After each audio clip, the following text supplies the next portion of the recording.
Welcome to Harlow on Healthcare.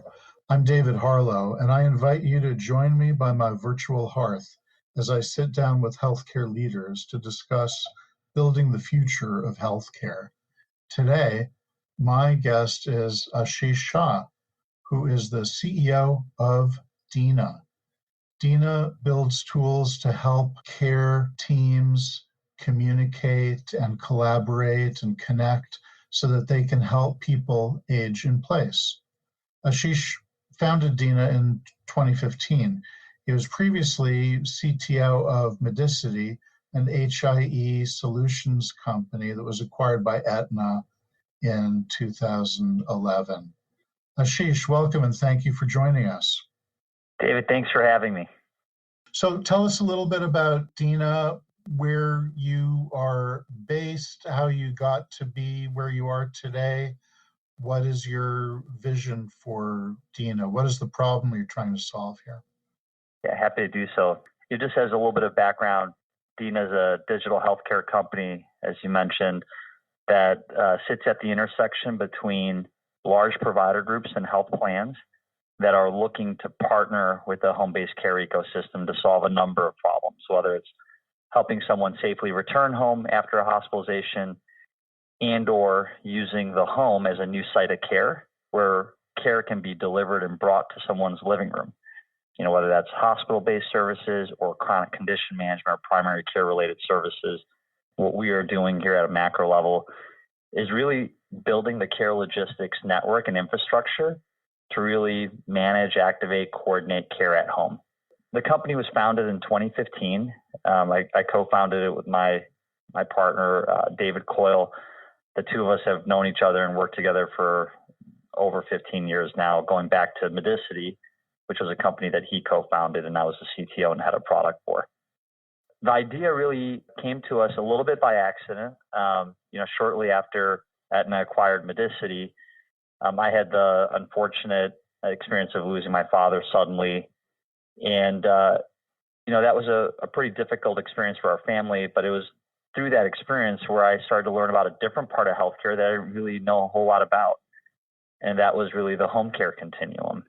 And, we spent time after my dad passed with the people who were supporting him in our home, as well as the people he was interacting with within senior centers. And they saw a decline coming, and yet that information and insight wasn't really being shared with anyone who could make a material difference or an intervention that could have changed his outcome.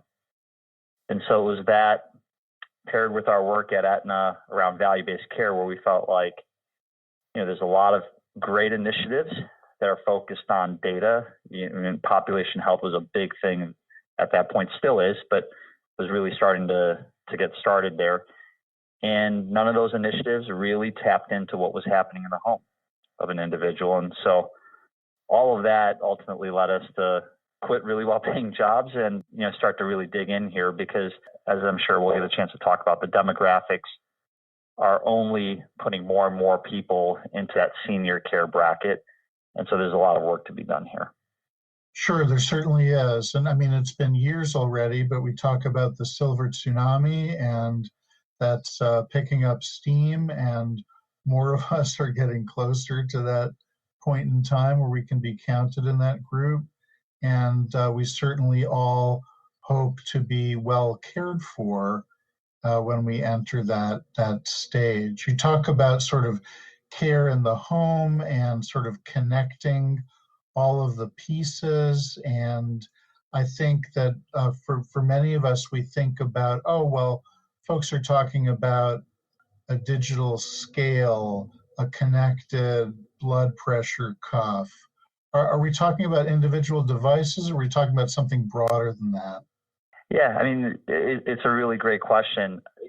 I think the future definitely includes a lot of what you just mentioned. I think devices and virtual care infrastructure definitely has a role to play in this.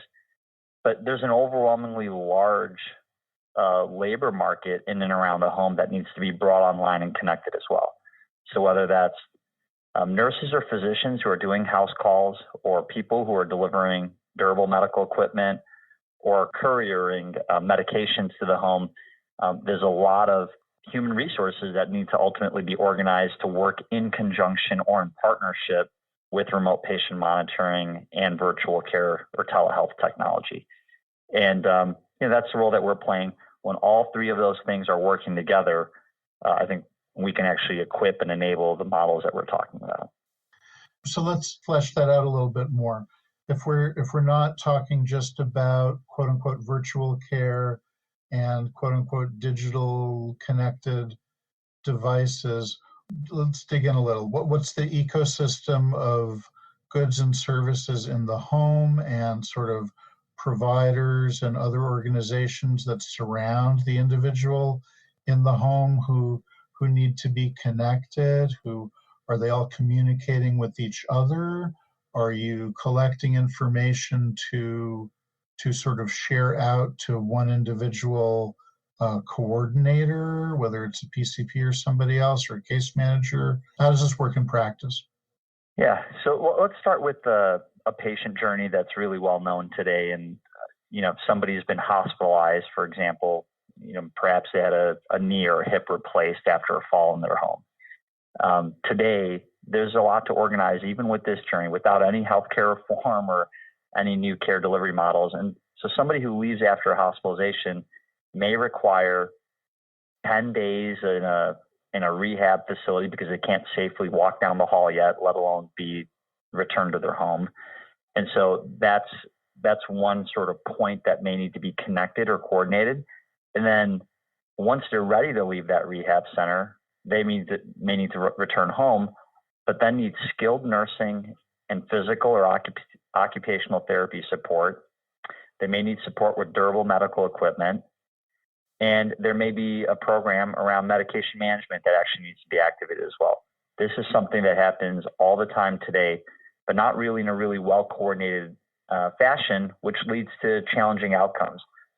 For the individual, if they're not recovering as fast as they could, and for the broader healthcare system and their health, this also leads to challenges around reappearing in emergency departments and hospitals unnecessarily, which really challenges the current present day business model, if you will.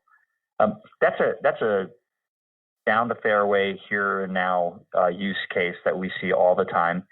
Where we're seeing that extend is in a scenario where there's a little bit more that needs to be coordinated. So, I talked to you a little bit about that return to home. Now you're starting to see people use the home as a brand new site of care, where perhaps testing can occur at home, maybe a hospital stay. You could be admitted into your living room versus actually being admitted into a hospital. In that scenario, there's a lot of logistics that need to be coordinated. You need around-the-clock nursing care. You do need connectivity into devices. Nutrition and meal delivery is something that I think we all take for granted when we're in a healthcare institution, but that now needs to be brought to you in your home environment. And then there are other types of supplemental benefits that are starting to emerge around just overall support for activities of daily living. These are all things that are now available. They're reliable. There are plenty of providers around the market, but getting them connected to large provider groups and health plans is a little bit easier said than done. And then allowing them to work together as if they're under the same exact roof, like in a hospital, is another sort of challenge that we solve head on. So the providers, the different providers of different kinds of services are all out there. And as you say, one of the issues is coordination. Another issue, I suppose, is identifying how this all gets paid for in our crazy system and how that all gets coordinated. So an existing Medicare program that maybe got a little more light shone on it during COVID days was a hospital at home, and that's part of what you're describing. But what you're describing is really much more than a hospital at home basket of services, and it really addresses a much broader population than Medicare only, though we're maybe focusing, or maybe you're focusing on elder care, but it's certainly applicable to others as well. And I'm wondering, where do you start? It's like the joke, how do you eat an elephant? Is one bite at a time. So where do we start, Ashish? Yeah, no, you're absolutely right. I love the metaphor. For our customers and the people that we're working with in the market, it is a pragmatic journey. And many of them actually started before COVID. And so the first step that we typically see is trying to, just for a large provider group, say a health system, trying to organize all of the right resources outside or surrounding their facilities is sort of step one. Traditionally that's referred to organizing your post-acute network. And so that could be, again, skilled nursing facilities, rehab centers, community-based organizations, home-based service providers. And so step one is organize them into a digital communications network that allows you to be able to transition care into that ecosystem, to be able to communicate and share data in real time around patient care and deliver updates in an efficient management by exception like model. That's where we see the majority of the market start. Once you have that under control, because that drives a lot of operational efficiencies for the organization, the next step we see is there's some level of investment that's taken place around telehealth and or remote patient monitoring. This sort of falls into the virtual care bucket, if you will. Some of it was happening, again, before COVID, but during COVID, we saw that really take off. And these are great investments for an organization to be making. Oftentimes, they're not yet touching our initiatives, but where it all comes together is sort of in that next step. So once we have a high-functioning post-acute network that's been extended with additional home-based services, you have some meaningful investment in virtual care technology. The ability for organizations to bundle those things together to be able to support new care delivery models that are aligned with value-based care, whether it's SNF services at home or hospital-based services at home or chronic or primary care services at home. What we have found is for organizations to really be successful, they need to complete step 1 and 2 on that journey, which is organizing your post-acute and home-based services, and then having some form of investment in virtual care. When you have both those in place, now you can start to take on a little bit more of this advanced execution. And the good news is we're seeing people methodically kind of work through this model. And the one thing I love about our industry is people are not afraid to share their lessons learned. There are a lot of people experimenting. So I think the pace at which we're learning as an industry is quite impressive. I'm excited to see what comes next for us. If you're just tuning in, this is Harlow on Healthcare, coming to you on Healthcare Now Radio. I'm David Harlow, and my guest today is Ashish Shah, CEO of Dina. So, Ashish, you're talking a bit about the infrastructure that's needed. We're laying the tracks for the future, and part of the future, or the future that's already here, is around value-based care, assumption of risk by both provider groups and payer organizations. And I'm wondering where you see the evolution there. Are the payers ready for this beyond Medicare, whether it's managed Medicare or other sorts of organizations? Are the provider organizations ready for this? Requires a certain amount of infrastructure, as you've been describing, but it also requires a mindset of a certain type. And I'm wondering where you see that today, what your successes have been in engaging payers and providers, and what the opportunities for growth are on their end, so to speak, sort of growth in terms of evolution and growing into these models. Yeah, I do think that the market is getting ready for it. And the early leading indicators around this movement started a couple of years back when Humana, one of the largest Medicare Advantage payers in the market, acquired Kindred at Home, which was at the time the largest publicly traded home health organization, which was, I think, an early signal that there's a lot of innovation to come. And then just earlier this year, we saw United Healthcare, Fortune 5 company, make a fairly significant acquisition of the LHC Group. Now, they've also made investments in other home and community-based service organizations like Landmark and Navi Health. And so I think that we are at the start of a bright innovation period where we're really going to see the home and community really be prioritized. And there's a number of reasons for that. One, I think patients and families or members really prefer to receive care on their terms. And when it's safe and reliable, the home is a great option. It's not the only option, but it's not always been prioritized. I think we now have the technology and delivery mechanisms to actually reliably, confidently deliver that service in a safe and trustworthy manner. The second is, I think the outcomes are just as good, if not better, when you deliver that care in the home. So I think if that wasn't there, if people didn't want it and the outcomes weren't great, I don't think we would really be seeing this trend. But I think the early data suggests that there's an opportunity here. And then the third is that there is an opportunity to optimize our spend in healthcare. And so when we're looking at health plans, total cost of managing that total cost of care per person or beneficiary is something that you do hear Medicare talk about. You do hear Medicare Advantage plans talk about, managed Medicaid, but also other risk-bearing organizations like provider-led ACOs or provider-led health plans. So I think we're at the early phase of this, but you are hearing more and more discussion and investment being made in this because it's good for the people receiving care, it's good for the outcomes, and I think it also has a good financial impact as well. So we're seeing a lot of a positive opportunity here, and payers and risk-bearing providers are definitely leaning in.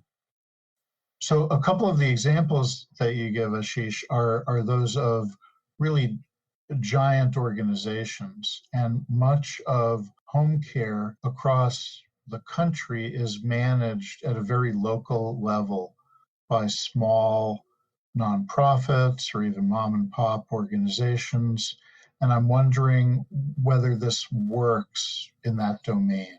Do you see an impediment to pulling in those sorts of organizations, or is the initial step or overhead too great? Yeah, you're correctly identifying one of the challenges here, but it does work at the local and regional level. And I'll share an example with you. You know, in the Northeast, we're working with a home-based provider organization that's collaborating with a regional Blues plan. And that home-based organization is able to make proactive investments around workflow and data that perhaps, smaller home-based organizations cannot make yet at this time. But that's part of our aim and mission in the industry is to really democratize that and put it into the hands of as many home-based organizations as possible. But one of the neat things that they're able to do is when they're visiting a vulnerable person in their home and delivering great in-home care, they're able to collect really great data, not just deliver care, but collect really great data that better outlines what are the social, behavioral, and functional needs of the individual. And then we're able to run it through a predictive model that allows us to identify who that provider and health plan should be spending extra time and care with because they perhaps are trending in the wrong direction, similar to what happened with my father. And the interesting thing is when we look back at that data, the results are really strong. We're seeing a decline in unnecessary ER utilization. We're seeing a decline in unnecessary hospitalizations, but we're also seeing a slowed progression to long-term nursing home care, which is something that is just not the best experience, or it's not made for every single person that's out there. And so we're changing outcomes, but we're also changing the financial trajectory. And that's happening at the regional level. And so we're really proud of the relationship that we have with that home-based organization, that regional Blues plan. And I think there's a lot of that happening. But I think you hit the nail on the head, David. Our ability to really scale that up and make that an experience that's not unique and special, but something that can move freely across the entire U.S., that's the aim of our business and what we're working on. Right. So everyone in healthcare has experienced, of course, great dislocations through the course of the pandemic. And I'm wondering, what did the pandemic do to your market or sort of the demand for what you're offering? What impact did it have on the provider organizations that you're partnering with or seeking to partner with? What happens when we come out the other end? Well, like everyone, when the pandemic, and the first shutdown took place, we all took a deep breath and we didn't know. We can rewrite history however we want, but the truth of the matter is that we didn't really know what was going to happen. We just knew that we had great healthcare providers as customers, and our first step was just to lean into those relationships and try to understand what they were dealing with and what we could do to help, whether it was something that we currently do or it was a here and now new need that was emerging. So we tried to be present, listen, and do whatever we could to just help. That was our mindset. What has since transpired since that moment is that we no longer have to explain to people why the silver tsunami and the way that it could potentially overtax our current healthcare system, what that looks like. I think we all just lived through a tsunami, and our healthcare system wasn't exactly prepared for the volume of what was hitting it. So I think that's what the projected forecast looks like for a silver tsunami. So I think we don't have to necessarily explain it anymore. The second thing is, although we were very focused on the most vulnerable seniors that are out there, I think what we're doing in the market, our market opportunity expanded because we now have, whether it's complex or vulnerable folks who are underserved, or even healthy people who have been isolated that have complex needs, the problems are the same to those senior elders that we were serving before. And so I think the surprise for us is, healthcare is going to be delivered in three ways, and we don't really have to explain it to people anymore. It's going to happen in great facilities, it's going to happen online, and it's going to happen in your living room. And it's that last piece that we're really focused on. And the second thing is this is not just for seniors with complex needs. I think there are a lot of people who have complex needs, and I think our experience that we're really orchestrating here has great potential in serving far more people than we originally anticipated. So what happens next now is really delivering on the promise. I think people understand this is a really important capability that needs to be there in the market. And now I think the entire industry needs to be relentlessly focused on execution and making sure that we are supporting a high quality experience that's safe, reliable, that actually does deliver great outcomes at a lower cost. I don't think we need to, quote unquote, sell people on it. I think we just need to deliver it now. So broadening that line of thinking, I would ask you my final question, which is, if you were to wake up tomorrow and find yourself 5 years in the future, what's one thing in healthcare that you would hope or maybe expect to find has changed drastically? It's fun to think about that. And it's amazing how fast 5 years or 10 years can go by. But I'm quite encouraged that this intersection of on-demand in-home care and virtual and telehealth is really going to accelerate quickly here, where consumers, whether you want to call yourself a patient or a member, the people who ultimately need healthcare are going to have the ability to gain access to it more reliably and in real time in their home. And that's not something that's necessarily been something that the industry has prioritized. There's always been in-home services, don't get me wrong, but I think the opportunity for all different types of populations to be able to access care on their terms in their living room, whether it's having blood work done, a part of their annual physical, or whether it's receiving hospital-based services in their home, this is something that I'm really excited to see come to market at scale. And I think it ultimately is great for the consumer, and I think it's great for the entire healthcare ecosystem, the overall health of the healthcare system. Great. We're addressing the needs here of patients, of providers, of payer organizations, of other organizations. Well, thank you for sharing. I appreciate the conversation. Delighted to be here today, and thanks again for giving us an opportunity to share our story. You have been listening to Harlow on Healthcare. Join us at healthcarenowradio.com. Let's continue the conversation on building the future of healthcare together at #HarlowOnHC. I'm David Harlow, keeping the fire going and holding a seat open for you. Until next time.